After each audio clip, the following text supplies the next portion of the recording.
ولسمشر غني زه ناهیله نه یم، پیغام مې د هیلهمندۍ پیغام دی. سلام، وخت مو بخیر.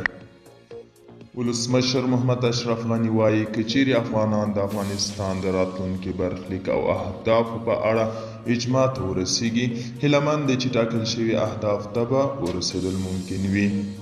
هغه په خپلې نوې خپاره شوي پوډکاسټ کې وایي زما پیغام د ناهیلۍ پیغام نه دی. زه هیلهمند یم چې افغانستان 2040 کې وکړی شي چې هغو موخو ته یا اهدافو ته ورسیږي چې ټول افغانان یې غواړي. دا د امکان وړ ده، خو مثبت خواته یې وګورئ. راتلونکي 2040 کال کې د احمد شاه بابا له لوري د معاصر افغانستان د جوړېدو 300مه کلیزه ده چې ولسمشر غني پرې د یو مهمې تاریخي نقطې په توګه ټینګار کوي او وایي چې ځینې ملي اهداف باید ورته وټاکل شي.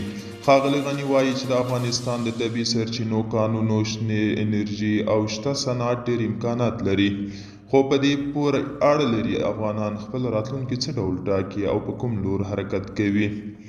افغانستان د ډبرو سکرو، فلزاتو، مرمرو، لیتیمو او نورو کاني موادو کانونه لري چې ارزښت یې په میلیاردونو ډالرو دی، او همدارنګه له اوبو، لمر یا باد څخه د برېښنا تولید پراخه ظرفیتونه هم موجود دي. ولسمشر غني وایي دا په افغانانو پورې اړه لري چې راتلونکي کې پر خپلو پښو ولاړ او افغانستان غواړي، او که داسې افغانستان چې نړۍ ترې مخ اړولې وي او بهرنیو مرستو او صدقو ته په تمه وي.